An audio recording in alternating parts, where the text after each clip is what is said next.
Hello, everybody. This is Aditya from the Foundation for Democratic Reforms. So, from the days of Ayaram Gayaram to the current political turmoil in Telangana, defection has been unwantedly, an inevitable feature of Indian politics. So, today we sit with Dr. Jayaprakash Narayan to understand the enigma of defection and to understand the anti-defection law in India. Hello, Dr. JP. Hello, Aditya. So before we begin into the whole legal and the moral aspect of defection, you have been an elected representative, right? You have been a part of the system as well, right? And I just want your opinion on this. What do you think in the first place motivates defection in Indian politics? In India, I think in general, you want to defect to the ruling party. So the lure of power. Mr. Narasimha Rao, when he was Prime Minister, he said famously that Congress is a party with the promise of power. He was very totally open about it. It's not idealism. It's not some great large issues of public good. It's the promise of power that lures people. And therefore, almost always defections in India are towards the ruling party. And that could mean three things. To give the best interpretation, because increasingly there's no rule of law in India in terms of developmental politics. Therefore, you favor your own constituency or your party's constituency in terms of selecting the beneficiaries of welfare programs or executing development projects like roads and many other things, which is sad, which is not what should happen. So there is sometimes actually pressure from the constituents, the voters, saying that go towards ruling party. You can get things done. That is the best interpretation. The second is increasingly in politics, at least in some states, not every state, big money and politics have come together. Big money, media, politics. You run big enterprises, you own big enterprises, you control the media, you are in politics. So Andhra Pradesh, Telangana, Karnataka, Tamil Nadu is very well known, increasingly Maharashtra. And without the access to that big money, and your own sources of income, your political future is very bleak. And unfortunately, we have not yet evolved a system of rule of law in a manner that no matter what your political philosophy is, the government will not touch you. That's what rule of law is. Take the United States. Elon Musk says, I support this man, I oppose this man, but almost nothing happens to his political, economic fortunes. That's the way the system is built. In India, everybody knows that's not true. If the Prime Minister decides, if the Chief Minister decides, you can practically destroy a big business. And therefore, destroying relatively smaller businesses, though significant, of the MLAs or MPs is much easier. So you're afraid of the party in power. They might hurt you. So you move towards a party that will protect you rather than that will destroy you. The third is straightforward desire for making money, because politics increasingly means opportunities to make illegitimate money and assume political office without any real purpose except self-aggrandizement. And only when you're in ruling party can you get ministerial offices and some positions of power, etc. That's the third. So these are the motivations largely. Rarely is it genuinely ideological based on a principle, etc. So, sir, then it brings to what's happening in Telangana, right? 10 MLAs, have defected, and there's been now disqualification petition by the earlier ruling government. The Supreme Court this time had to intervene, and it asked a fundamental question. Supreme Court opined that, hey, look, this did not come to us because the Parliament was under the assumption that if it comes to us, it will take a lot of time because of the pendency that we have, and hence the quasi-judicial body was the Speaker. And this time around, the Supreme Court is asking the government, is the Speaker the right body to deal with it? Because you have been having such long delays. Your take on that, sir? There is a provision for disqualification in Indian Constitution. Supposing you are convicted under the criminal law of the land, as per the provisions of Section 8 of the Representation of the People Act, or supposing you become insolvent or become insane, the wording used is different, you are not qualified. Then who will determine somebody is disqualified? The Constitution clearly said the President in case of Member of Parliament, the Governor in case of Member of the State Legislature will refer the matter to the Election Commission of India. The Commission is an impartial, dispassionate, constitutional body will conduct an inquiry and submit a report to the president with a clear recommendation. And the president is bound by the recommendation of the election commission. So if the parliament was genuine about, pardon my saying so, if the parliament were genuine about preventing defections, they could have simply given the same constitutional authority already entrusted the power of disqualification, the Election Commission of India, that power. Why did they refuse to do that? Why did they give it to the speaker? Speaker belongs to the majority party. Yes. You wanted to encourage defections to your party and prevent defections to the other party. So in the intent itself, I suspect, was largely political, symbolic, cosmetic, and political. And speakers are doing exactly what was expected of them in the large part. I remember a notorious case when Mrs. Mayawati's party, Bahujan Samaj Party, they had, I think, at the time 54 MLAs. I don't remember when, the particular thing, maybe in the early 2000s or late 1990s. 12 members defected. At that time, the constitution said, if 1/3 of the members defect, it is a split. Later, that was removed. Yes. And if fewer than 1/3, it's a defection. Therefore, they're disqualified. Now, the speaker had to decide whether 12 constitutes 1/3 of 54 or not. A grade 3 kid will decide in 3 seconds. The speaker took about 1 year or more. Yes. I don't remember finally how it was resolved, whether it was resolved at all. Probably the assembly term expired before it was resolved. So, you have many laughable instances. You may give any kind of a spin over that. You may pretend that there's some process and all that. But the truth is, it was intended to protect the defectors to ruling party. And that's why the speaker was given the power. While the speaker notionally is above party, the first speaker, Maulankar, really functioned like a speaker of the House of Commons, independent, above party. But in general, a speaker is a disappointed person who is frustrated with his ambition to become a minister, sometimes a chief minister, becomes a speaker. The ambition of a speaker in most cases is to become a minister again. Let's be truthful. Yes. I mean, don't disrespect his office. But the realities of India are realities. And therefore, the speaker has no desire to do what is right. The speaker has every desire to please who is in the power at that point of time. So they do whatever they can to postpone until you put a gun to them and say you do it or else kind of a thing. Even then they find some excuse. And parties also are not serious. They also play a political game. Because today one party is complaining about defections to another party from them. When they were in power, they exactly did to the other party. Many congressmen and TDP men defected to their party. And they thought it was perfectly all right. They gloated in that. So it's become an endemic thing. And it's not an old thing. You talked about Ayaram Gayaram. That infamous expression came from Y.B. Chavan. He was the union minister at that time, from the Maharashtra stalwart. He said, Ayaram Gayaram. Because one man, I think, went to one party in the morning, another party in the afternoon, another party in the evening, kind of things. One Ram, somebody. Let's take the same state of Ayaram Gayaram. 1977, on behalf of Congress for Democracy, or later became Janata, along with Jagjivan Ram, Bhajanlal quit Congress party. He became chief minister and the elections held. Assemblies were dissolved and he became chief minister with a big mandate. Come 1980, within 3 years, Mrs. Indira Gandhi came back to power at the national level. The chief minister, with all the members of his party, defected to the Congress party. Take the case of Gujarat. Chimnabhai Patel. In 1975, Morarji Desai, a towering leader of India, later Prime Minister, Gandhian, he went on a fast unto death, asking for dismissal of Gujarat Assembly on grounds of corruption.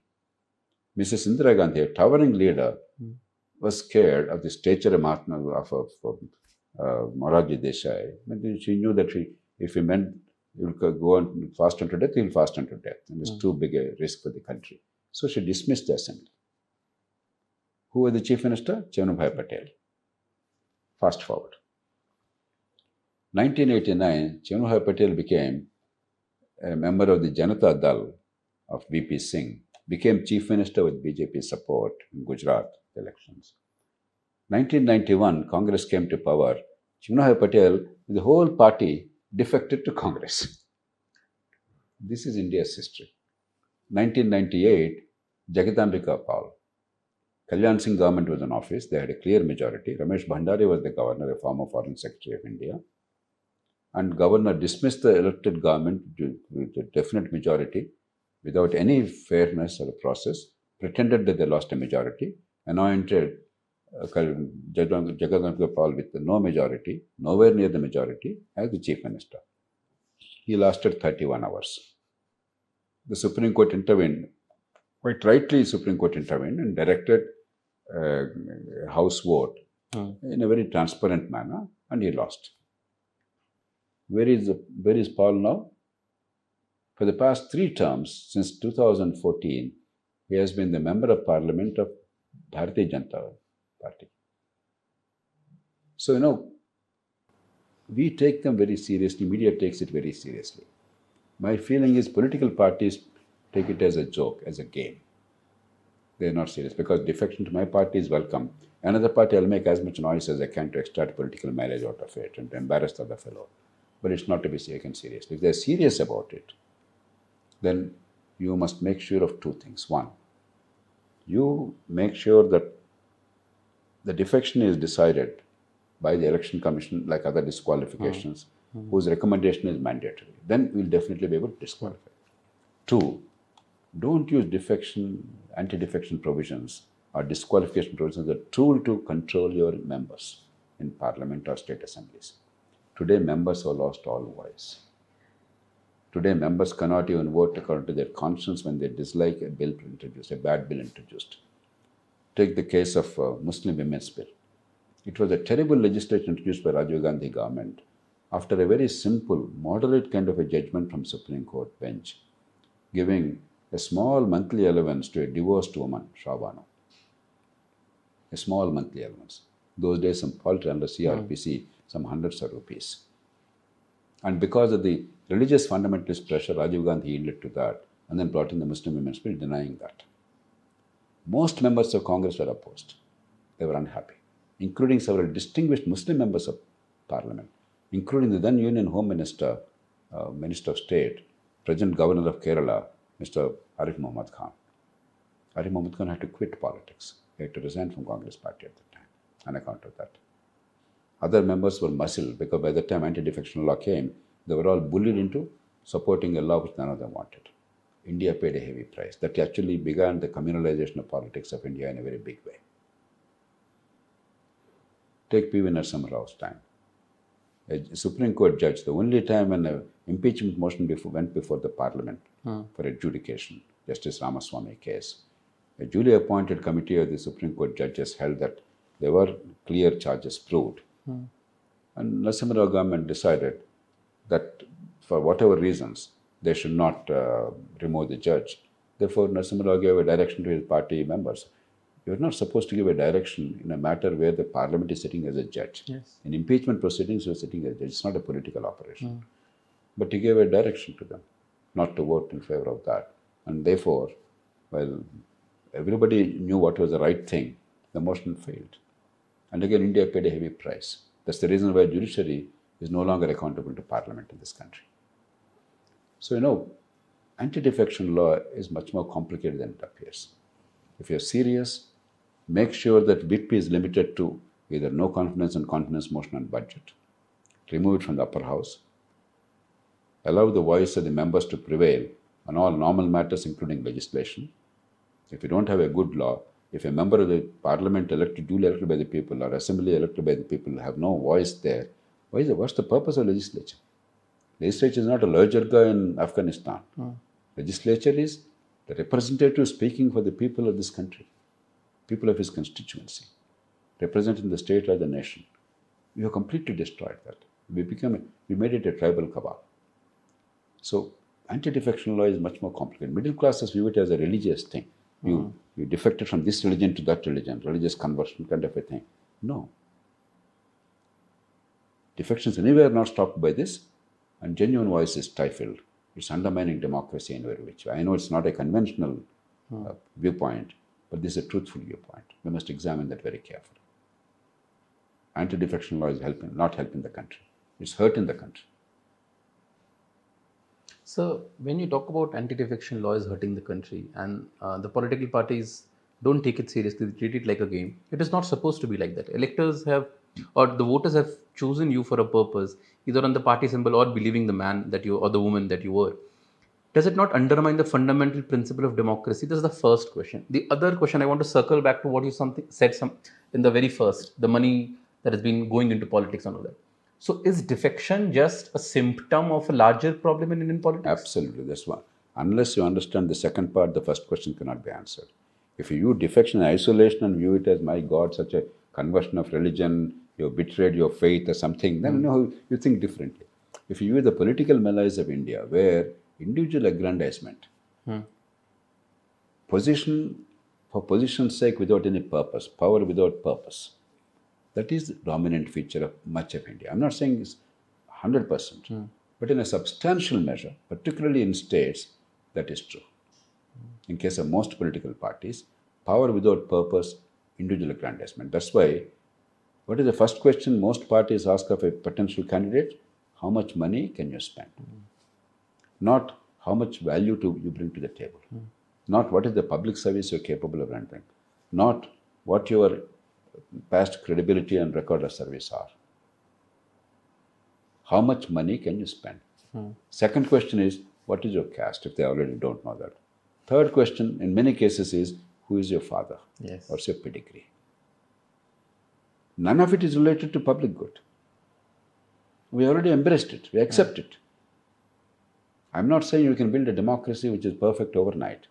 But if we don't look at the imperfections and build institutional mechanisms to overcome them over a period of time, we will get deeper and deeper into the morass.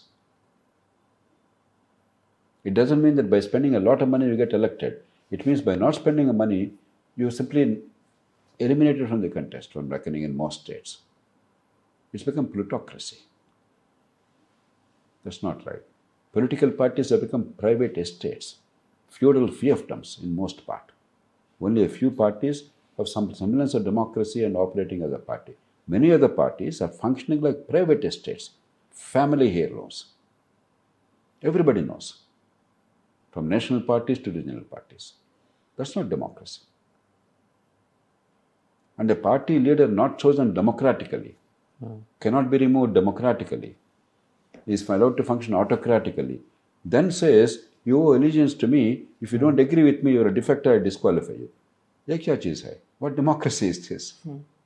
So it's much more complex. Unless you look at political parties' internal democracy, unless electoral system is looked at, decentralization of power, excess of power with accountability, promotion of public good, all these are in place, then defection without a purpose for just personal gain is a serious problem. Even then, for ideological reasons, perfectly okay. Ronald Reagan was a Democrat. When he was asked, why did you become a Republican? He said, I did not leave the party. The Democratic Party left me. I stood where I was. The party went too far to the left. I could not help it. So, for ideological reasons, if you believe that your ideas are no longer aligned with that of a party, there's nothing wrong in leaving. You can leave even a religion. What's the big deal about a political party? But for a reason, that party, what it believes is no longer what you believe. Therefore, you cannot work with that party is a fair point of view, right? Yes. So, we elevated defection to a religion, a party to a religion. That is very silly. If the defection is for personal benefit without any public good, then of course they deserve to be condemned. But the larger picture is so unwholesome. Anti-defection law is used to control tightly the elected members, make them slaves of the leaders. That is undermining our democracy. The parliamentary debates were remarkable in the early years, despite our poverty and illiteracy.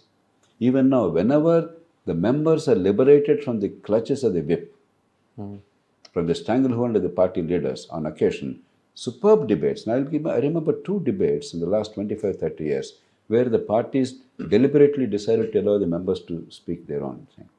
One was the Loophole bill, the other was the GST bill. Both were extremely sound debates, as good as anywhere in the world.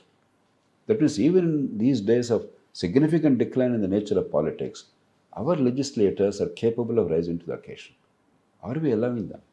Are we giving voice to them? Or have we made them slaves? In the process, what happened? They became the kings of the constituency. That's not their job. They're not elected to be kings of the constituency. That's a local government job. Yes. So today, the elected representative is not really a legislator debating, holding the government to account. He is a local chieftain, a tribal chieftain, controlling the local apparatus and raising his hand in support of the party bosses of the legislature. That's not what the Constitution envisages them to be. So we must relook at the whole thing instead of having this highfalutin notions of defection, terrible, AO and all that. Nobody is taking it seriously if they understand it. It's only the media that takes it very seriously. So, as we talk about it, it seems like there's a larger problem that we need to solve, right? But do you think, given the current scenario that we are in, piecemeal reforms, maybe a certain tweak to the 10th schedule, maybe the court doing something, can work for the defection? Oh yes, because while we have an understanding of the grand architecture of reform, we are not in a revolution, right? Things happen incrementally. But strategically, if you know what to do, for instance, if you give the power immediately to the election commission, and if you liberate the members of the legislature from the stranglehold of the party bosses in the name of whip, except in terms of the confidence, no confidence motion and budget. To start with, if you do these two things, and that means upper house, you don't have whip. Why whip in upper house? Yes. Then automatically a lot of sanity will come, quality of debate will improve. Then we can figure out how to improve the political parties and electoral system. You don't have to do everything one day. And that's how the system improves. Yes. You can't have perfectionism. The impossible best is the enemy of the possible good. So let's aim at possible good. In some areas wherever we're doing that, we're getting good results. But in many areas where we know it's staring us in the face, for whatever incentives, wrong incentives we have, we're not doing what is right. That's the problem. So, Supreme Court this time around gave a 3-month deadline. Do you think deadlines or limited timelines, prescribed timelines would also help in judging these cases of defections? No, within the context, ultimately, if the speakers are doing something utterly unconscionable, like taking years and years to decide whether 12 constitutes 1/3 of 54 or not, I'm just giving you an example, one example. Then obviously somebody has to step in and say, look, this is not right. Yes. But these are only symptomatic things. These are only palliatives. It doesn't change anything fundamental. But somebody has to step in and sort of point it. It's like, the child calling out the naked emperor. Yes. So somebody has to do that also. But it doesn't in itself change anything. But that's necessary. This will then be my final question on this, because talked about the law and how the law has been ineffective and rather in sort of allowing defections like this to happen. In a scenario when lawmakers are serving themselves more than the people, if I may say so, and I could be wrong, correct me on that, sir. But in a scenario like that, what do you think are within Constitution, the constitutional mechanisms that we as citizens could talk about? How should we shape the discourse then so that we can hold them accountable for us? The first thing we have to recognize is the political party, while it is a private organization, it's not really like any other private organization. A political party is also a public platform because it's the only means of political participation for ordinary people. While some attempts were made for partyless democracy, for instance, by my own namesake, Loknayak JP argued for that. This is all idealistic. There's almost no significant country in the world outside of Switzerland where some form of partyless democracy does function. Otherwise, in the whole world, democracy is mediated by political parties. Therefore, unless the parties themselves are democratic, mandated by law, in Germany there's a federal law, Article 28, I think, a federal law, mandates that the political parties must be democratic. That means the leadership must be elected by democratic franchise. The choice of candidates must be by the will of the people expressed in the form of a franchise in some form or the other. The funding must be transparent. Utilization must be known to the people. At least that much democracy. Not what policies you want, that you will collectively decide. But if this much is not known to the public, to the satisfaction of the public in a due process, then the party has become private estate. Election is mandated by the parties. Basically, election is on paper, anybody can contest, you can contest, I can contest. But the reality is election is between the major political parties. So you already rigged the election before the election. democracy becomes a farce. So internal democracy in parties is the minimum requirement for the youth to have a chance. There are so many bright young men and women in India who want to make a contribution politically. They are very smart. Their hearts are full of love for the country, and their brains are full of ideas for improvement of the country. But they have no chance at all. It's only the leaders' children or the fellows with money bags who can control levers of power. How will these people rise unless there is internal democracy in parties, unless power is decentralized locally so that they can make a name for themselves and rise in the hierarchy? So there are simple things we can start doing and implement the spirit of the constitution. And we can ultimately look at the electoral system eventually, which is non-disruptive, which gives us the best benefits without any serious downside. We can look at ways of doing so that the terrible incentives in politics today, the three terrible things: illegitimate money distributed, short-term welfare becoming a predominant offer rather than better governance and collective good, and divisions in society, fragmenting society for political gain. These three have become endemic. And you have to break out of that. And in the short term, you can't do it unless electoral system is changed. So step by step, start with internal democracy in political parties. Start with, to some extent, empowering local governments, encouraging youth to really make a name for themselves. Then move towards electoral system. But first you must have a game plan, a roadmap. The leaders of India, of all political parties, owe it to the country. They can't make everything a political theatre and a game every day. It's about the people. It's not about the candidates and the political parties. Elections are about the people, the taxpayers, the voters. Elections are not about the candidates. I'm sickened when I see the news reports, paper headlines, and even All India Radio and others know, screaming headlines. On the day of election in Bihar, I heard from All India Radio, I think, today's election, the voters are going to determine the fate of 1,420 candidates. It's the fate of the people that's being decided. True. Fate of the voters and taxpayers that's decided. It's not the fate of the candidates. That itself has perverted the democracy, this notion. That is about the fate of the candidates. That shows how shallow our democratic credentials are. In the national media, this is what we say. And we don't even think twice about the enormity of what we're saying. Bring democracy to where it ought to be. People and their lives. Not the party bosses and power brokers. Thank you, Dr. GP. That was Dr. GP trying to understand, helping us understand, what the whole discourse around defection is and how it's a very micro picture of what seems to be a macro problem. Thank you, everybody.